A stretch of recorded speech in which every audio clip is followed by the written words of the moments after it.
Hey, I want to talk today about kind of a touchy subject, but it has to do with our communication, especially our verbal communication skills with clients and getting things right and saying, pronouncing things correctly.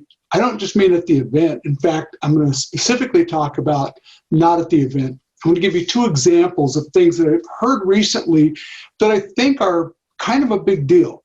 And you may disagree, but I think everything matters. One example, and I see this a lot, or I hear this a lot, is people referring to videographers as videographers.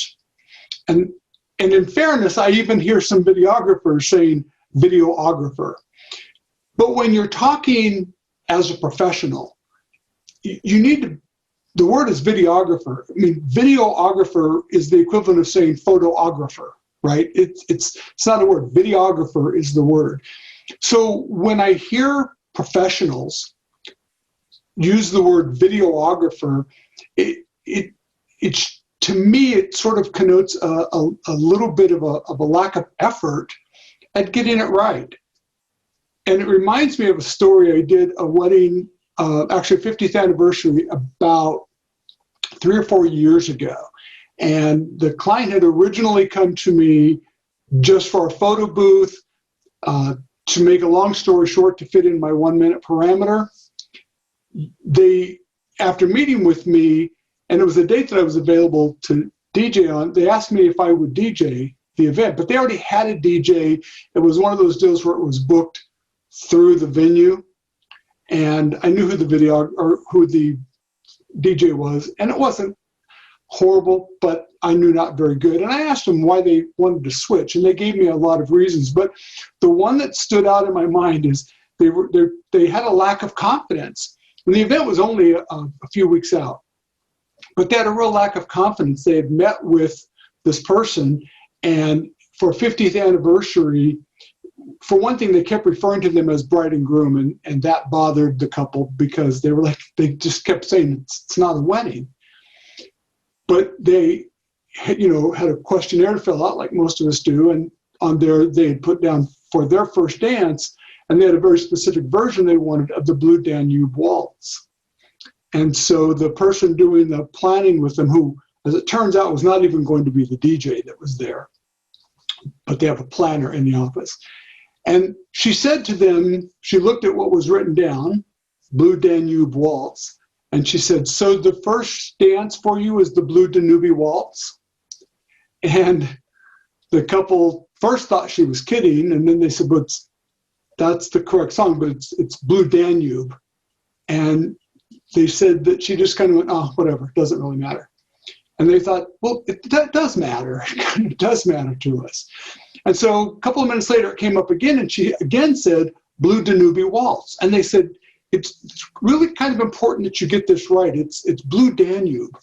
And the person doing the planning said to them, there's just two different ways to pronounce it. Some people say Blue Danube and some say Blue Danube, but it's the same thing. And that ended up ultimately costing them the booking. They canceled with this other company just a couple of weeks out, booked me at 4 times the rate. It wasn't just that, but that was sort of the straw that broke the camel's back. When you don't get words right, it matters. And in written communications, it's a really big deal. I fully understand that not everybody is good at writing things. But if you're not good at writing things, then you need to have a little cheat sheet next to you. And you know if you're not good at writing things, like if you often confuse Y-O-U-R with Y-O-U''re, and you're not sure which one to use, there's a list of about 25. In fact, I made up a list a while back that I gave out at a seminar that we did, or a meeting at least, in Sacramento. Although I don't know if anybody used it, because the people who need it don't think it's important, but it is. But it's an easy thing, it says, Y-O-U-R, that denotes something belonging to you. Y-O-U''re is a contraction of the words you are. So you're going to pick up your book, Y-O-U-R. And it's important because when you send those things out, and again, like everything else, whether you're talking about appearance or age or mannerisms, it's not any one thing, but it's this cumulative effect. So it's important that you get words right and written.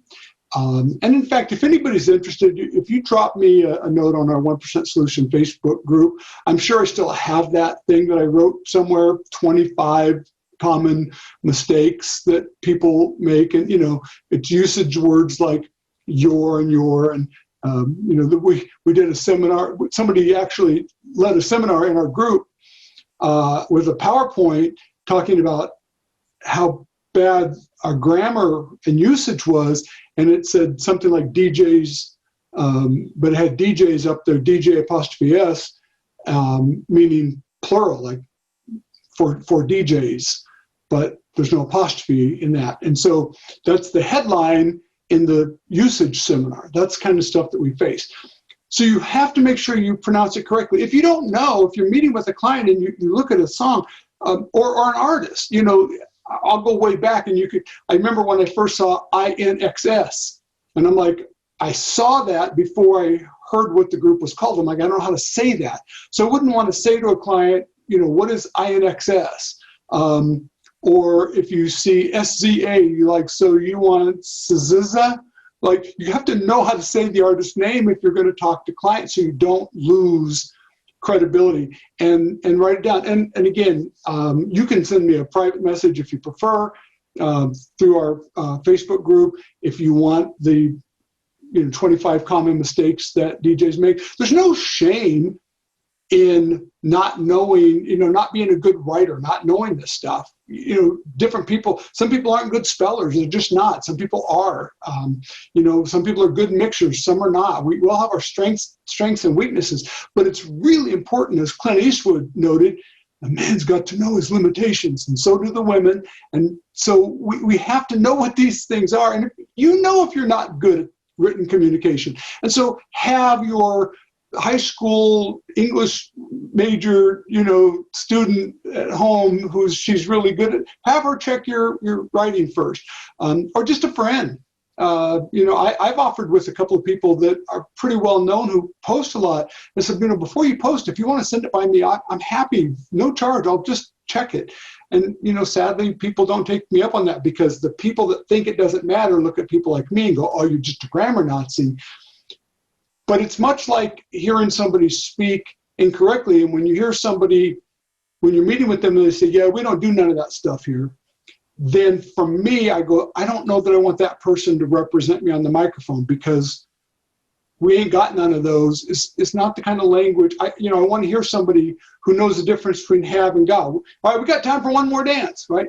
We have time for one more dance, right? So if you're not good at these things, and we talked a lot about ways to improve yourself, man, take an English class. Just go online and study. This stuff's so easy to do now, but make sure you get it right. Don't tell people you're going to do the Blue Danube, because then their videographer might get the whole thing wrong. See you next time.